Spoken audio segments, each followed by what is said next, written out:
housing really is sort of the great stabilizer for families. It really anchors them and gives them a sense of stability. I often worry about people that don't have that stability, because I think when you don't have sort of that anchor, that home base, that place, it sort of makes you feel a little disjointed, not knowing. Well, for some time you've been seeing that the cost of housing has been outpacing wages. So the difference of what folks are able to earn to what they can afford for a house has changed dramatically over the years. And so what that means, they pay more than 30% of their income to be able to cover their housing. And then when you look at folks that are paying more than 50% of their housing, we have more than 10,000 families in this area that are paying more than half of their paycheck to be able to cover their housing costs. The greatest single way to transfer and create wealth within a household is through home ownership. And what we know right now is that in Des Moines, a very small percentage of individuals of color especially have access to homes which they can naturally transition to the next generation. We've got to figure out how we address the public policy challenges, change that paradigm, and increase the opportunity for affordability for people at the lowest levels.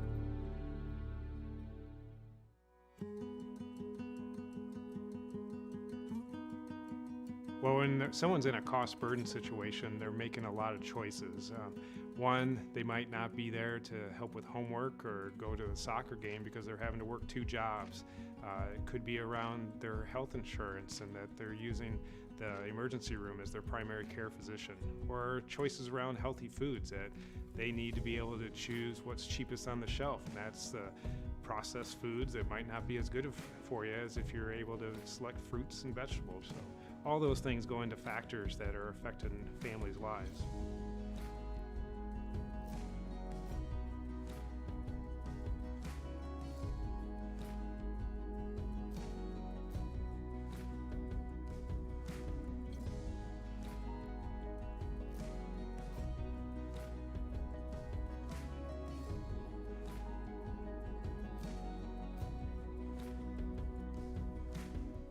When I get the house with Habitat, I feel like I catch my dreams.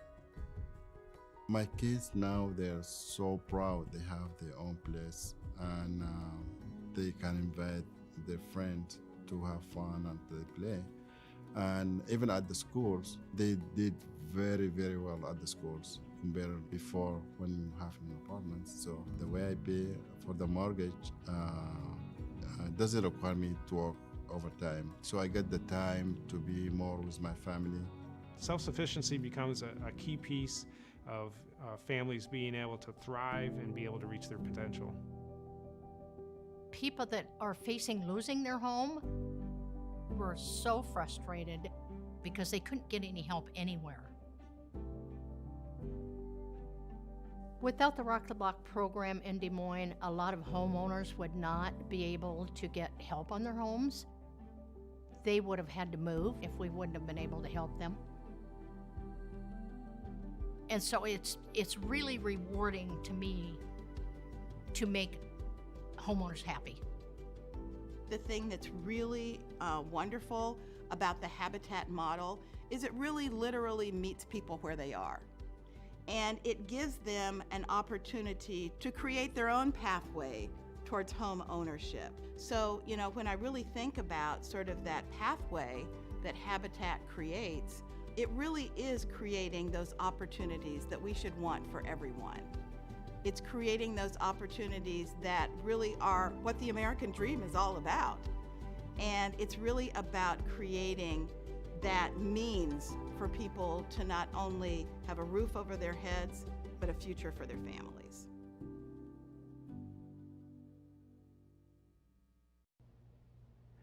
Hello to everyone and welcome.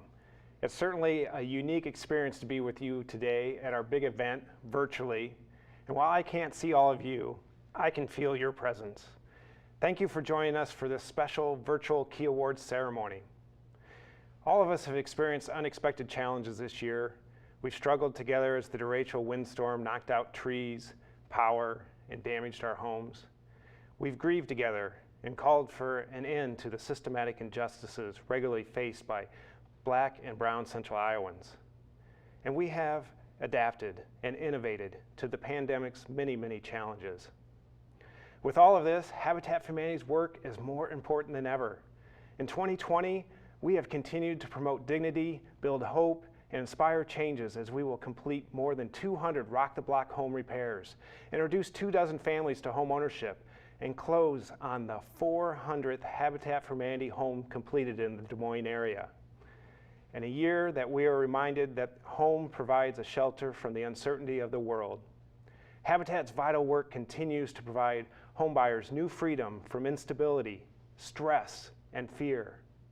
At today's event, I'm excited we get to be able to recognize several of the people and institutions who have helped us to make this vital work possible.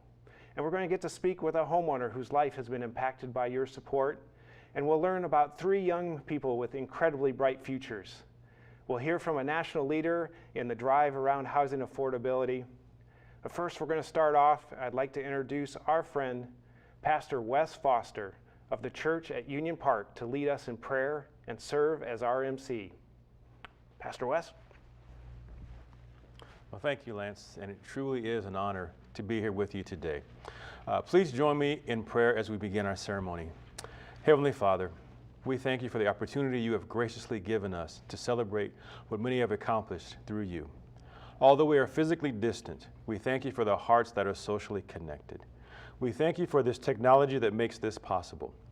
We thank you for all those who have gathered together, whether individually or as a group, to celebrate what you have allowed us to do through you.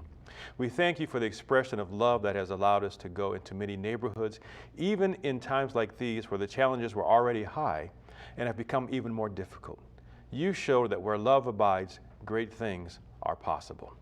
And so now today, as we honor those who have loved with their leadership, as we thank those who humbly aren't asking for things, and as we share the stories of your blessings, we thank you, the giver of every good thing. And we ask that you bless our time together. You would bless the food that we share, and that those, most of all who would give you thanks as we bless and honor these key partners during the time we have set aside to thank you, our God, and to thank those who have entrusted with this good work that you've given us. Amen. Now, before we go any further, we need to pause and recognize those whose support has made today's event possible. Thanks to our watch sponsors, as well as our event sponsors, including American Equity, Anderson Corporation, Bank of America, Bank of the West, Carrier Access IT, Grand Consulting, Holmes Murphy, Kimberly Development Group Corporation, Remax Concepts, Ryan Givens and Company, U.S. Bank, Homesteaders Life Company, Federal Home Loan Bank of Des Moines, John Deere, Kemen, Come and Go, Mike and Renee Wilson, NCMIC, Principal, Corteva. And now, I'd like to share with you a message from Marta Codina on behalf of our presenting sponsor, Wells Fargo. Good morning. It's a pleasure to be here with you virtually today, participating in this great event. On behalf of Wells Fargo, it is our pleasure to be able to once again get to sponsor the Key Awards, and our congratulations and thank you go out to the recipients this year. Since Habitat for Humanity was founded in 1976, this organization has helped more than 13 million people across the globe be able to achieve strength, stability, and independence through safe and affordable homeownership.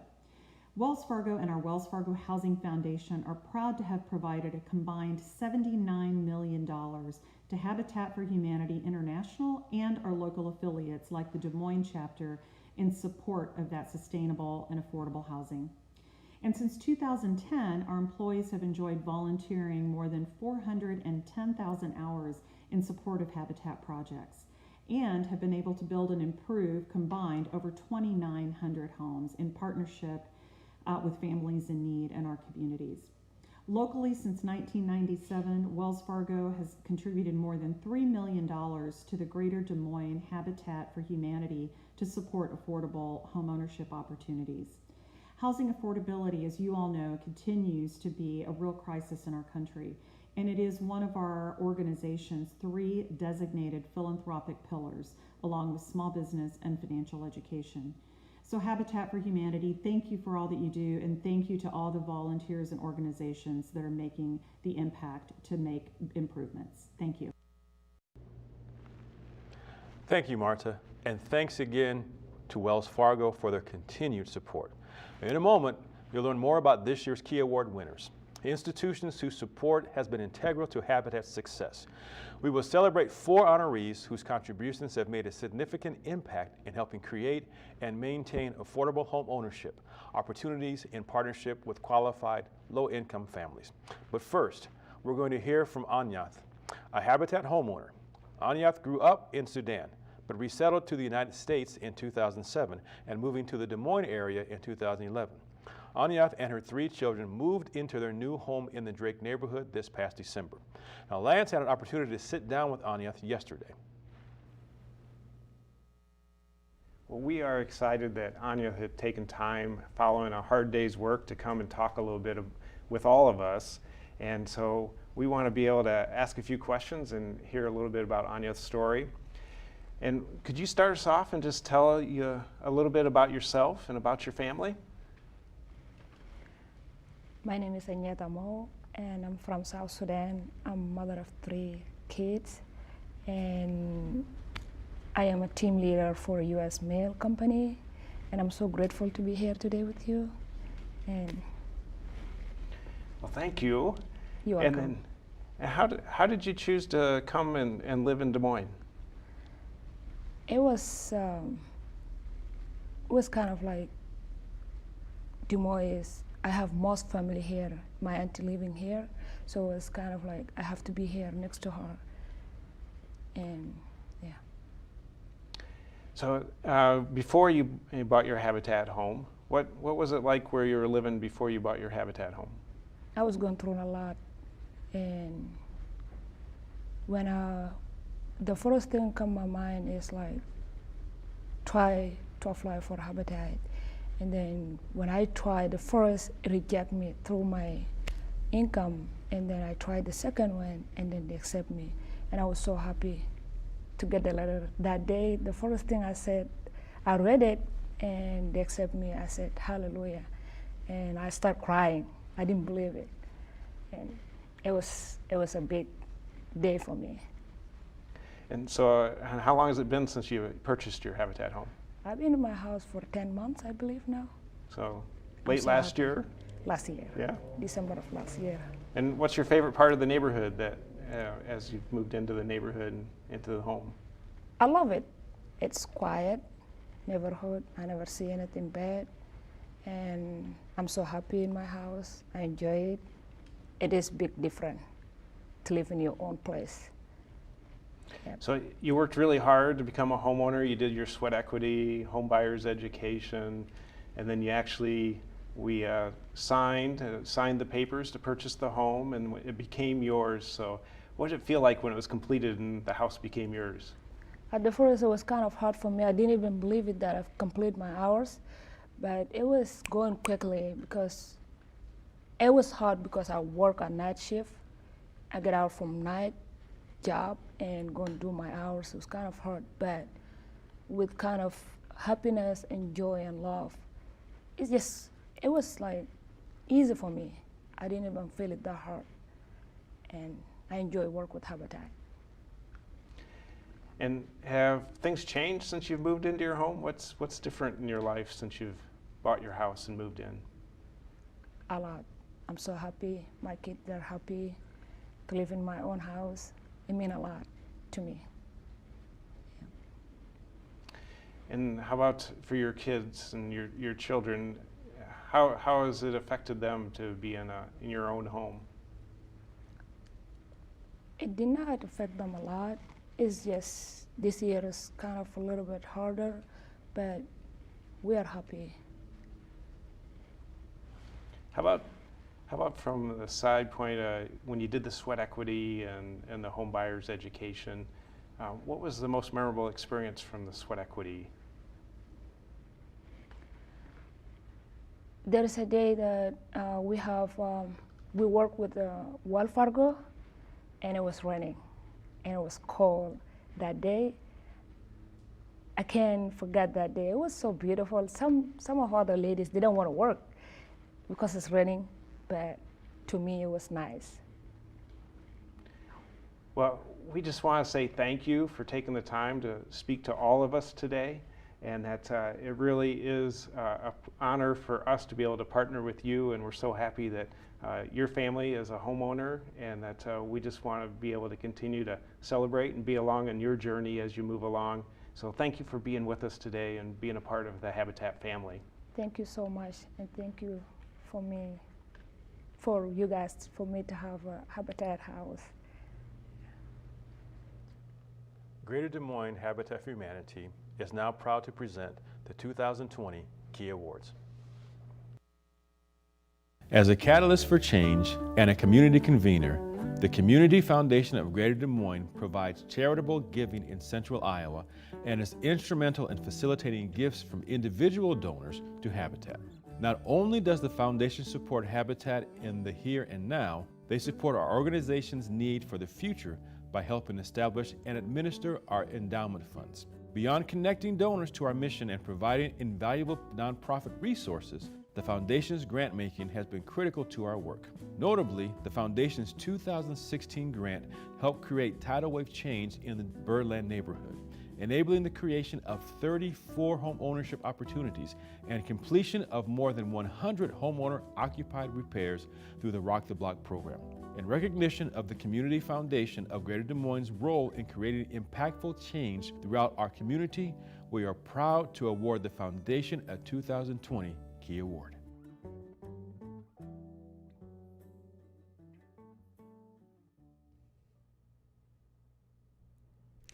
Thank you to our friends at Habitat for Humanity for honoring the Community Foundation of Greater Des Moines with this award. We're humbled by the honor and so appreciative of all you do to serve our community. At the Community Foundation, we're privileged to provide leadership on important community issues by bringing partners around the table to address our most pressing challenges. Access to affordable, quality housing is certainly one of the issues we care deeply about. Lance Henning and his staff team of community warriors, the board of directors, and the multitudes of Habitat for Humanity volunteers are not only changing our community, they're changing lives and brightening futures. We appreciate the commitment and leadership of Habitat for Humanity as they share our belief that we're simply better together. It's been our privilege to work alongside Habitat for Humanity as the organization has bravely leaned in and innovated to meet the needs of those it serves. It was an honor to provide a leadership grant to support their unique approach to transform and revitalize the Birdland neighborhood through beautiful, high-quality, affordable housing. The Pocket Neighborhood approach was the first of its kind in Iowa, and thanks to the foresight of Habitat for Humanity, the organization built more than just homes. It built community, connection, and a place for families to plant roots. Habitat for Humanity truly builds bridges through housing. These bridges will carry generations of our neighbors into the future as we work together to make Greater Des Moines even greater. It's a pleasure to partner with you as you improve lives in our community. On behalf of the board of directors and staff at the Community Foundation, thank you so much for this honor and for all you do. A trusted community partner over the last 15 years, NCMIC has continually provided significant volunteer and financial support to GDM Habitat. Through house sponsorships, event sponsorships, and support of our 2011 capital campaign, NCMIC has been critical in helping Habitat grow our capacity. NCMIC continues to engage employees in this vital work, especially through the Panel Build sponsorship program. Last fall, NCMIC volunteers built the walls for a 6th Habitat home in their own parking lot. In addition to NCMIC employees' help on our build sites, we are thrilled to benefit from Tony Dickinson's leadership as a 2020 Builder Circle co-chair. In recognition of their continued and varied support of Habitat's work in our community, we are proud to award NCMIC a 2020 Key Award.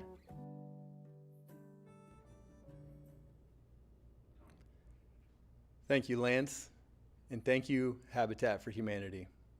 On behalf of the entire NCMIC team, we are deeply honored and grateful for this recognition.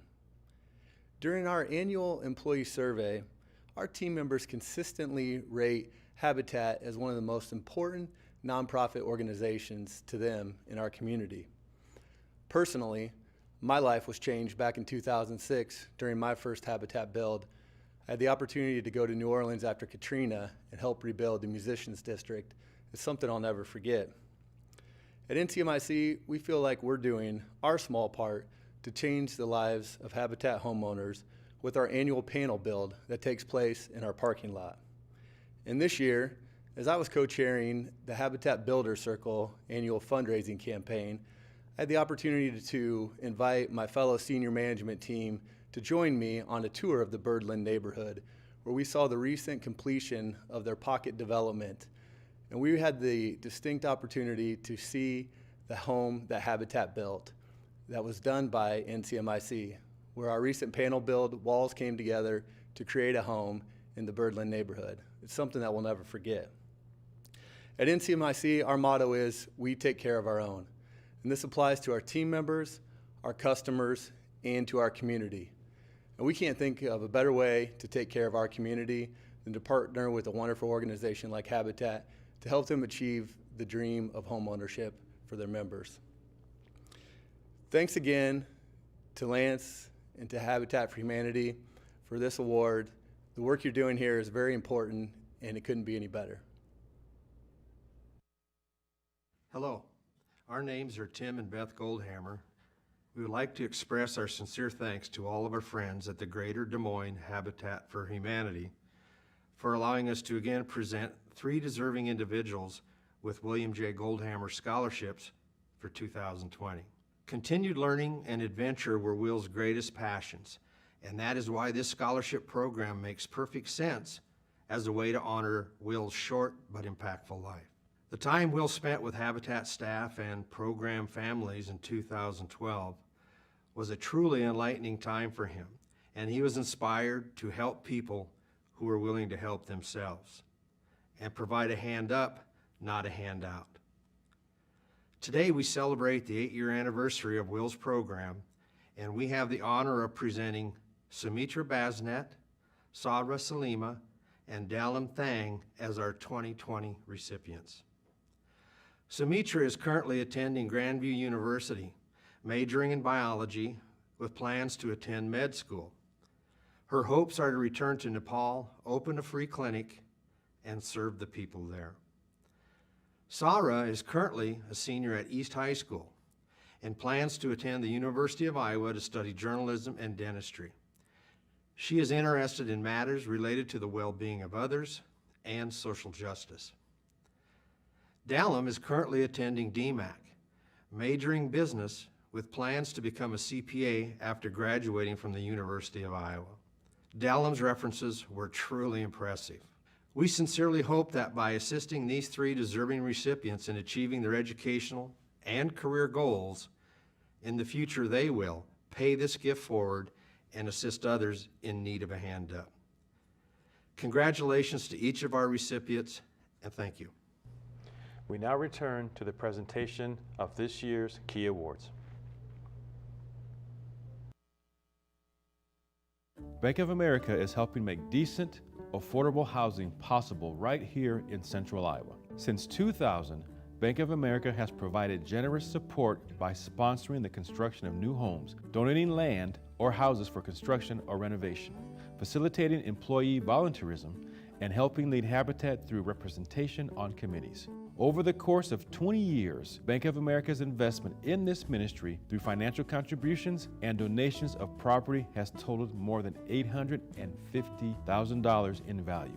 Combined with significant volunteer support, Bank of America's key partnership has enabled GDM Habitat to provide access to affordable housing across our community and to grow to meet the need. In recognition of their decades of commitment to our mission, we are proud to award Bank of America a 2020 Key Award. I'm Annie Brandt, and and I work for Bank of America. We are so honored and humbled to be a part of the Key Awards this year and are continually impressed by the important work Greater Des Moines Habitat for Humanity does for our community day after day. I thought it would be fun to share an acrostic poem with you all this afternoon, so here we go. G, great partner. We have been proud to partner with Greater Des Moines Habitat for more than 15 years. D, donate. I encourage each and every one of you to get involved in one of the many ways available. I promise you won't regret it. M, making a difference.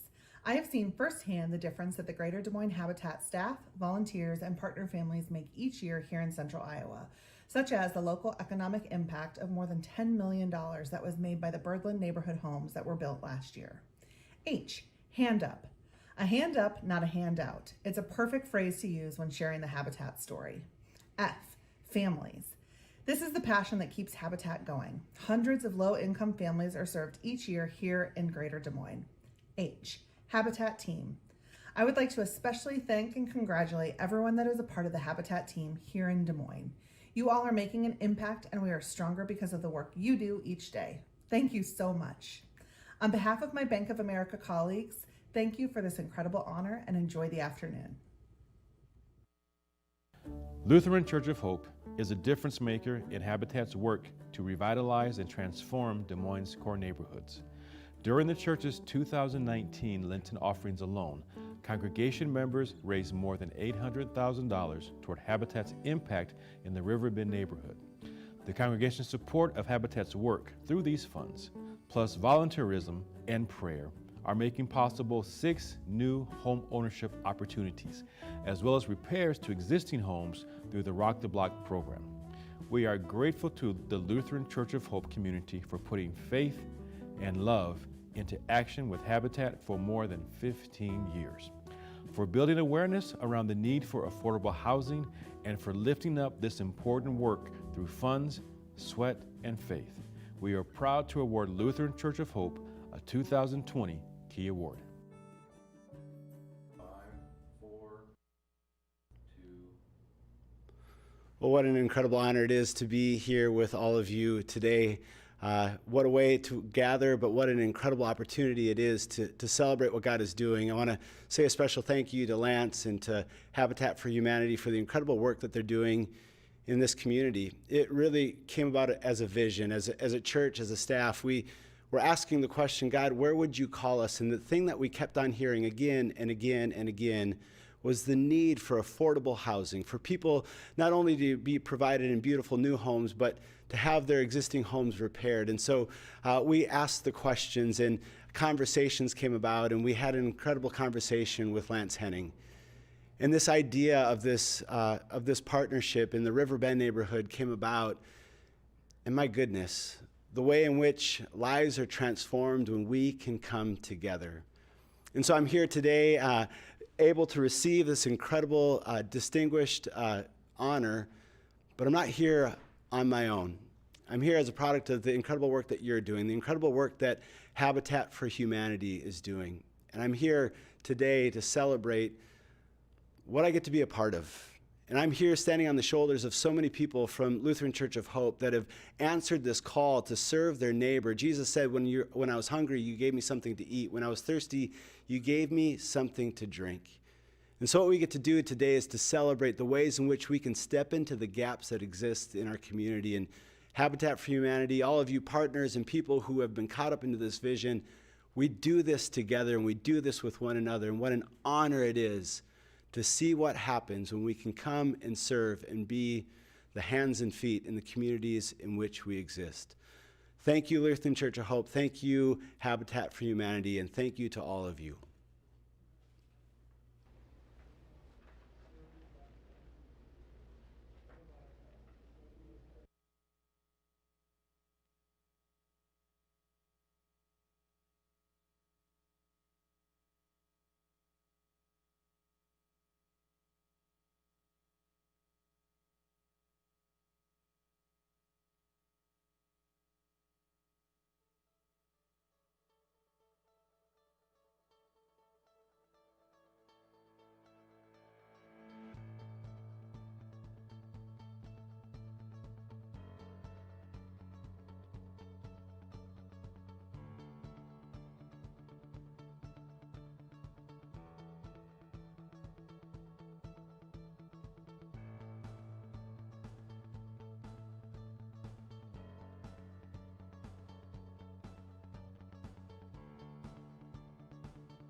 And as Iowans, we're used to having access to our nation's leaders. Now today, we're taking that a step further by bringing our keynote speaker into your office, your living room, or wherever you're watching.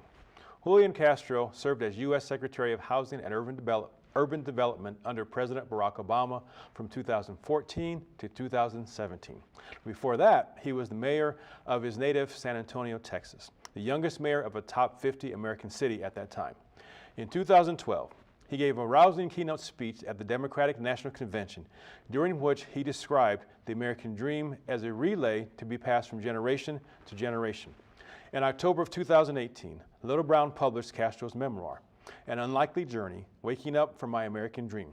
Secretary Castro launched People First Future in May to help elect bold, progressive candidates whose campaigns are focused on improving the lives of all people they hope to represent.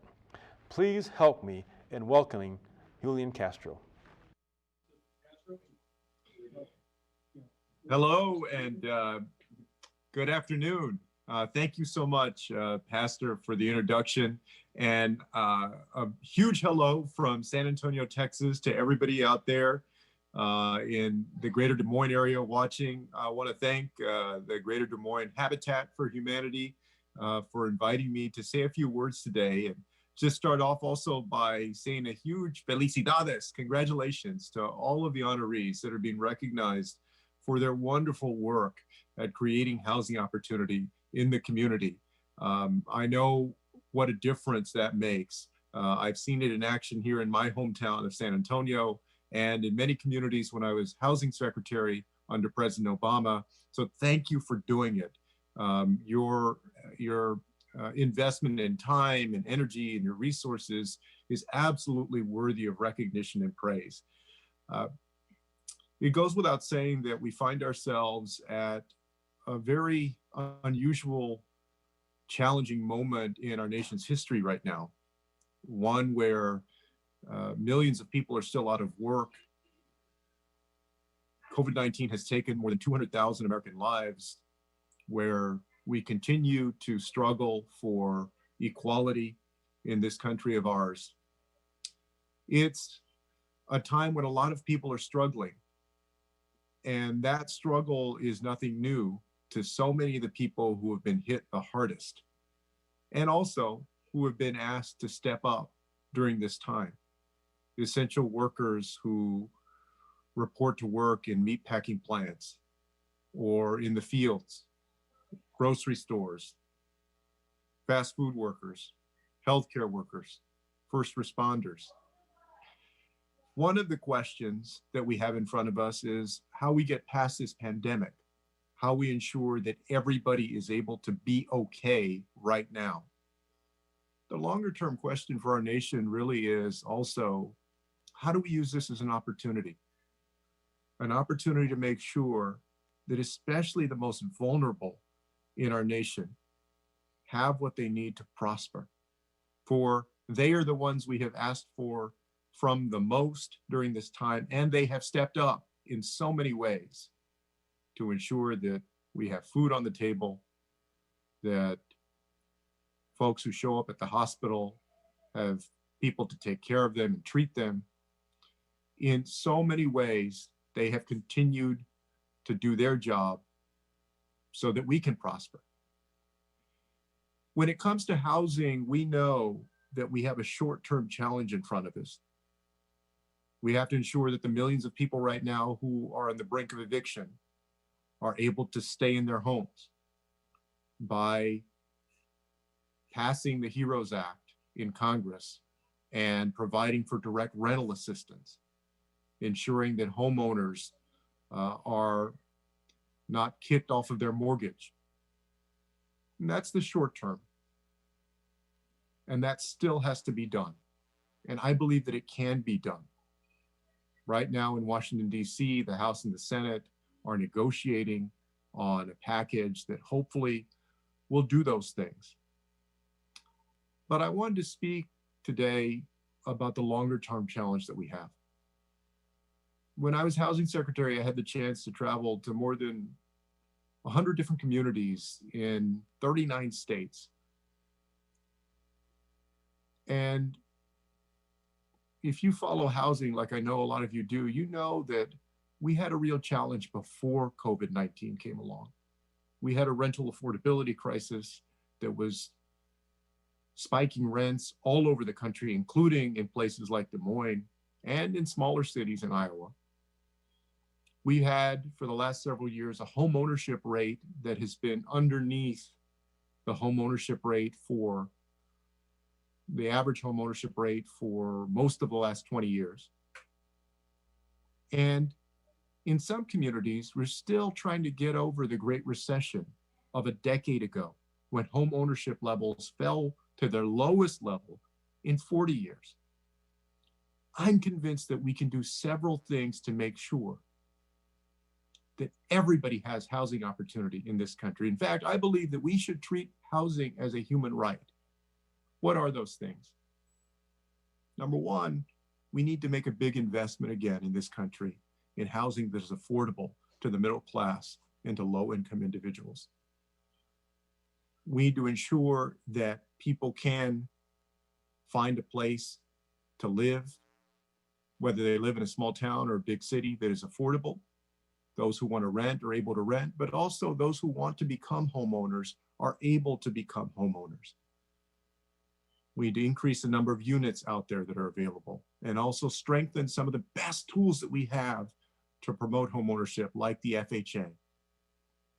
And in addition to that, we also need to ensure that no matter who you are in this country, that you have fair housing opportunity. I'm proud that in 2015, in the Obama administration, we passed Affirmatively Furthering Fair Housing, which was unfinished business from the 1968 Fair Housing Act that said to cities and counties, housing authorities that receive federal taxpayer dollars through HUD, you need to get serious about ensuring that there's equal housing opportunity wherever you are. Unfortunately, during this administration, we've taken a step backward on fair housing efforts.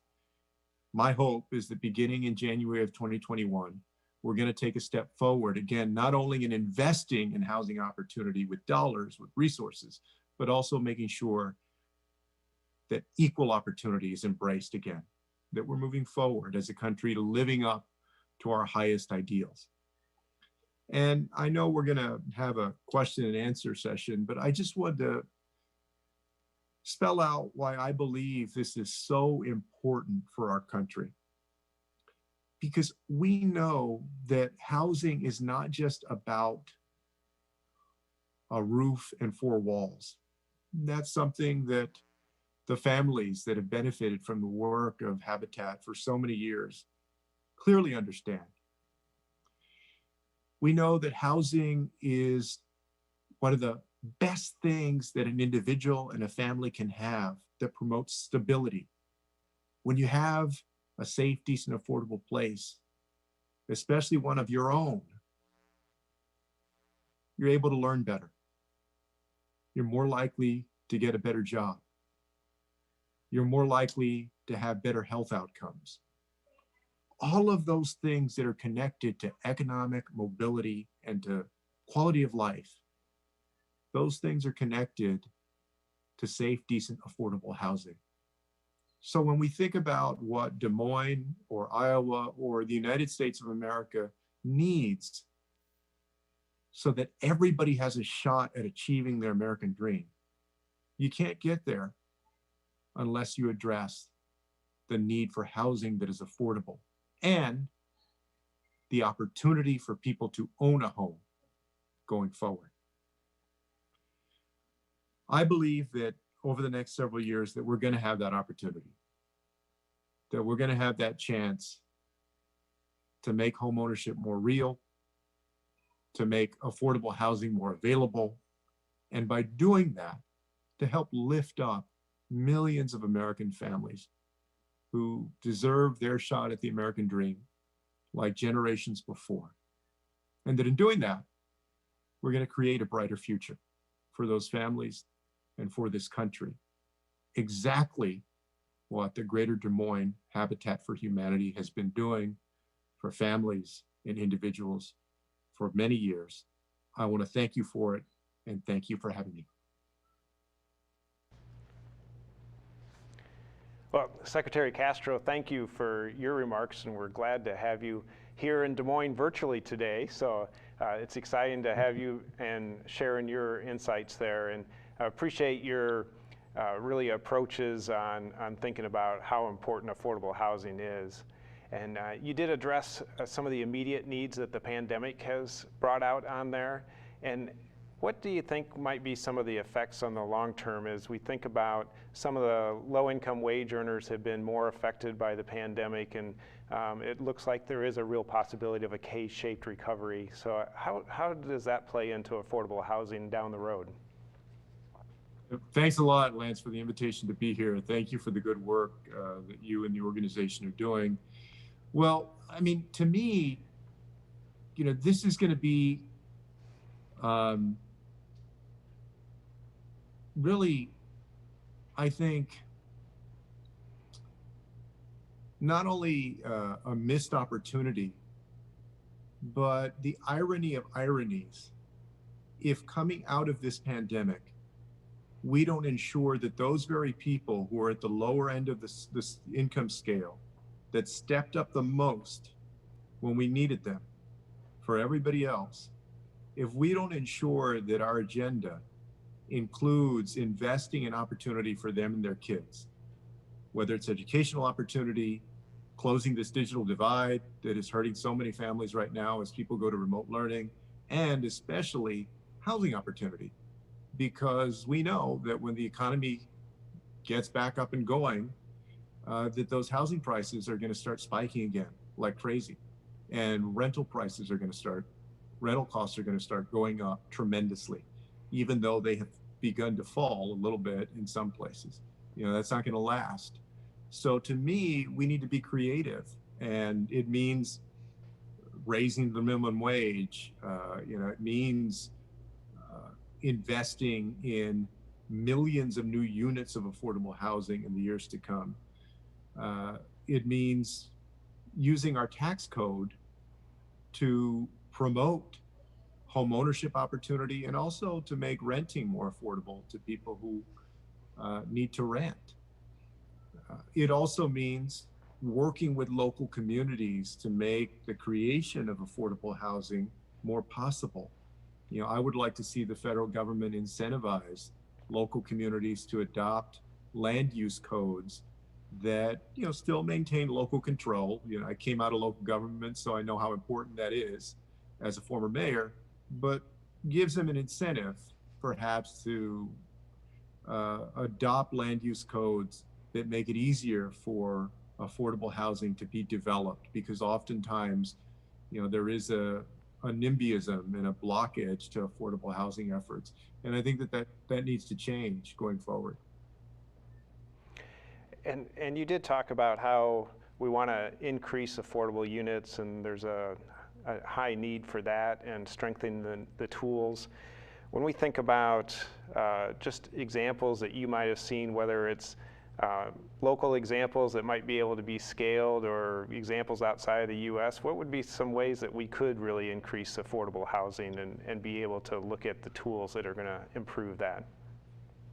Yeah, I mean, there are a number of great examples out there of communities that have invested in the creation of more units, everything from land banks to creative use of home dollars, CDBG dollars, obviously the low-income housing tax credit, to provide an additional number of housing units in those local communities.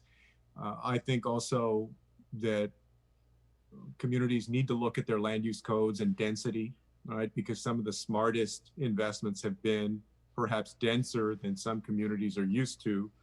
But if it's done in a way that includes the input of neighborhoods and the community, you have seen the ability to create more affordable housing units in nice communities where you don't have people just stacked on top of each other, but you have communities that work and promote a good quality of life.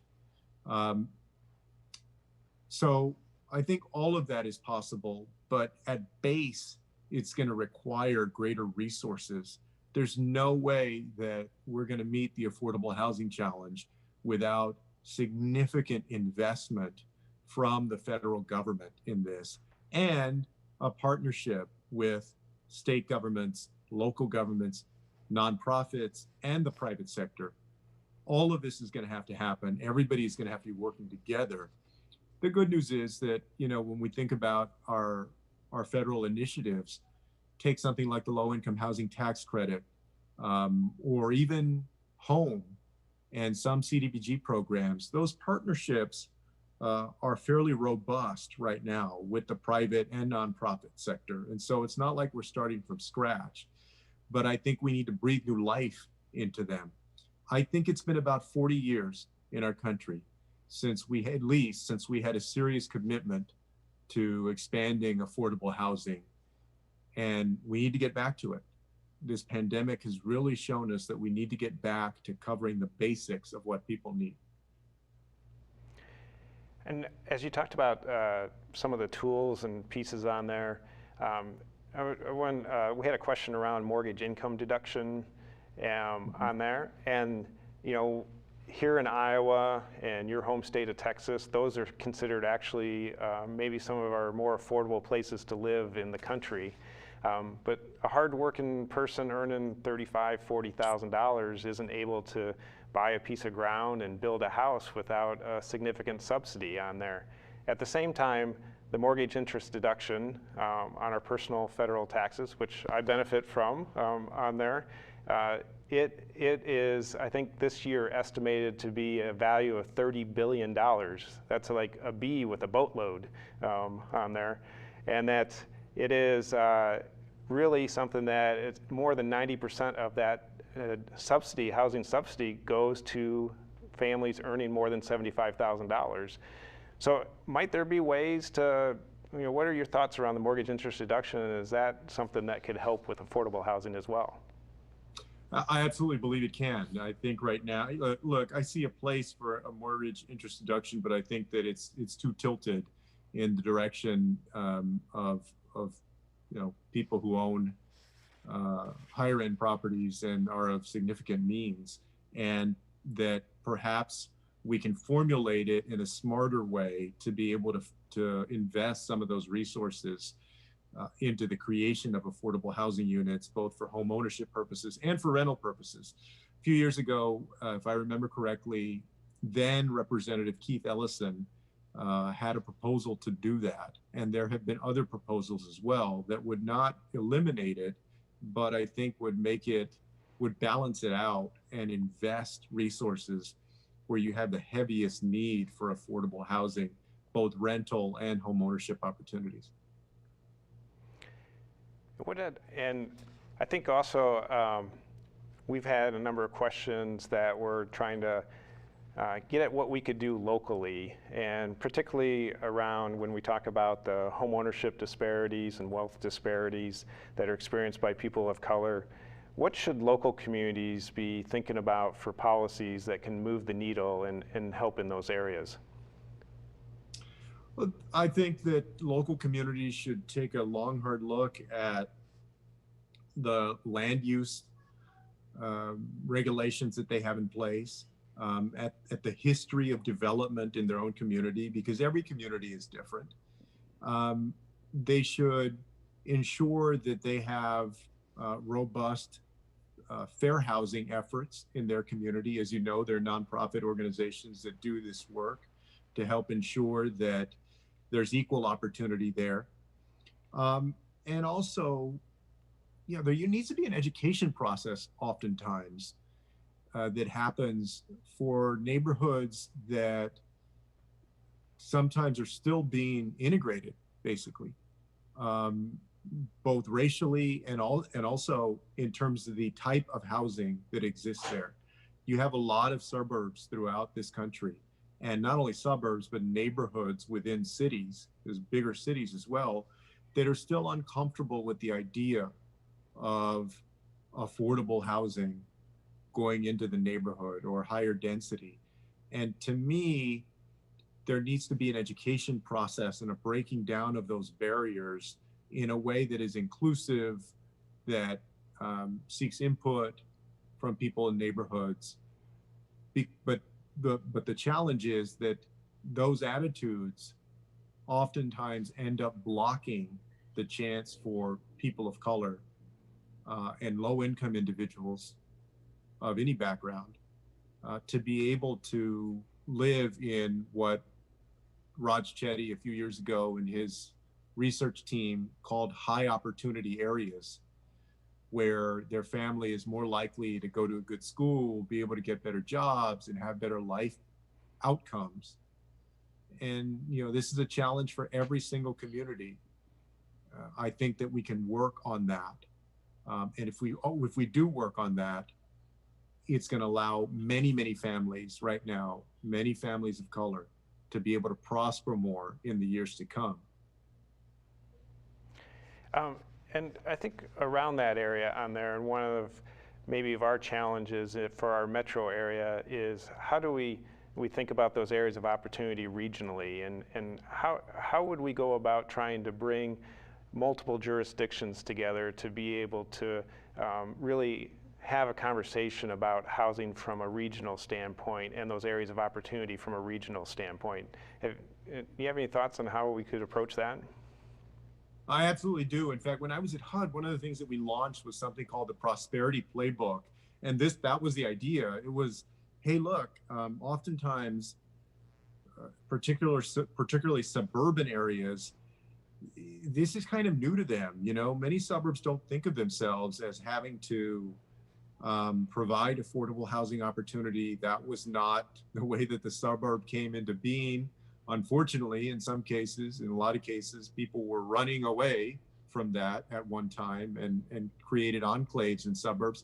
To their credit, a lot of suburbs have diversified and have changed a lot in the last 50 years. But still, oftentimes, city council members and other leaders in suburban cities are not a part of the conversation of creating affordable housing.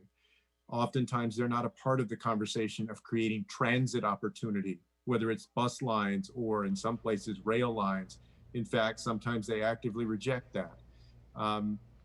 So the question becomes, what can you do to enhance regional cooperation on housing, on transit, on job opportunities, other things?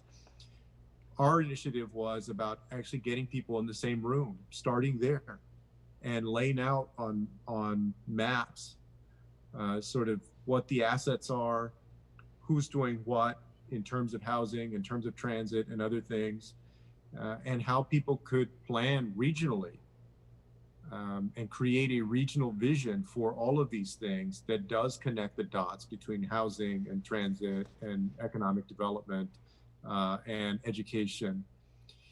I was very surprised when I was mayor at how few opportunities we do take as local leaders to actually engage in that kind of visioning and to start working together.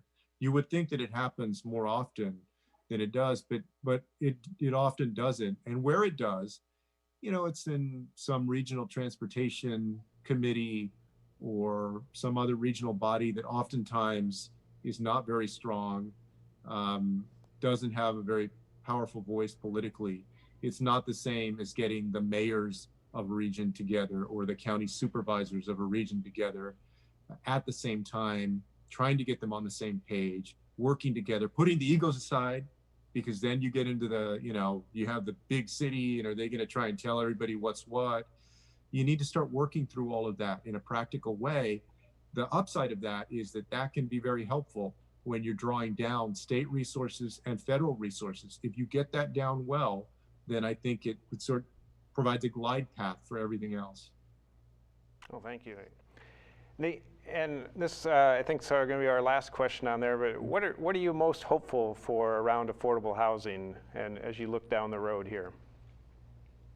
Well, unfortunately, we've had to go through bad times in our nation's past to recognize the need to invest in ourselves and in community.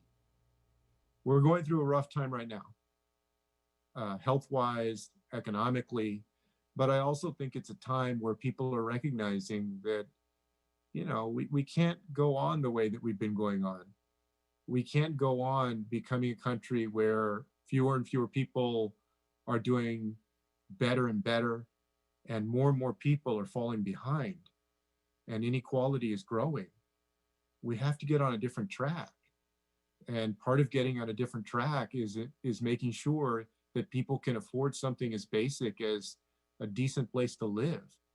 So I hope it's been a wake-up call, not only about healthcare in our country, but about housing. I'm hopeful about that.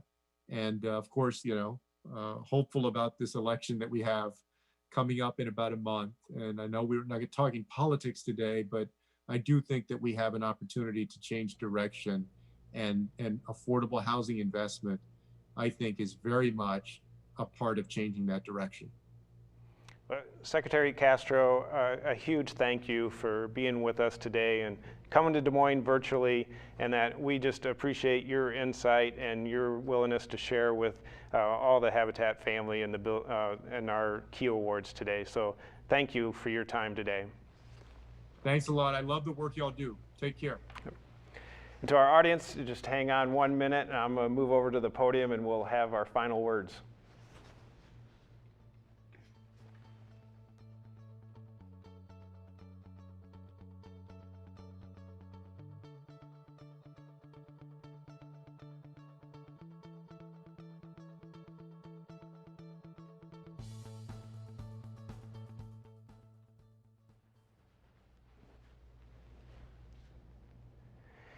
Our vision at Habitat for Humanity is everyone has a decent place to live. Unfortunately, to date, as a community, we have fallen short of everyone having a decent place to live. For many, instead of serving as a refuge, creating freedom, building wealth, their housing creates worry, stress, and instability. In particularly disheartening, when we walk along with our friends and neighbors of color. Just a report in this last week, the Federal Reserve had a state of the net wealth. And that report showed that wealth disparities, that there is not only a gap, that there is a canyon. The median income for a white family is $188,000. For a Latino family, it's 5 times less. And for a black family, it's 8 times less at $24,000. And when we consider also home ownership rates are significantly lower with persons of color. And then we look at the median net worth of a renter being only $5,200. $5,200 is 44 times less than the $231,000 in net worth for a homeowner. When you put all those together, you can see home ownership is not only the cornerstone of the American dream, it's the cornerstone of breaking generational poverty. Affordable home ownership is important in a part of building wealth equity. That's why at Habitat, we're going to double down to serve more families over the next 3 years. We will grow our home ownership opportunities, utilize our mortgage lending expertise to create new opportunities for families to access credit, deepen our neighborhood investment through repairs and community development, expand our tool lending library to help families maintain and improve their homes, grow our financial education services, and most importantly, we're going to build louder. We're going to build louder to advocate for policy and system changes around housing inequities. And when we create a pathway to home ownership and to access to credit, we're not just helping that family to be able to fish and learn how to fish. We're helping that family to have access to the pond. If you believe things need to change, it starts with a house. When you're ready, when you want to come on out and the time's right for you, Habitat is here. We need you. Come out, put on a mask, pound some nails, saw some stuff. Help us to build some hope. Make a gift to help us be able to build lives and to create access to the pond. And share your voice to help us to build louder. If you believe things need to change, if you want to make a difference, it starts with a house. I want to say thank you to everyone today for being a part of our Key Awards and the virtual Key Awards here. You all have made that a success. A thank you again to Secretary Castro and for his insights around housing and affordable housing. And again, congratulations to our Key Award winners, and we are so thankful for their partnerships. And congratulations to those young scholarship winners that are so motivational and inspirational. This concludes our Key Awards. Thank you. Have a great day, and God bless.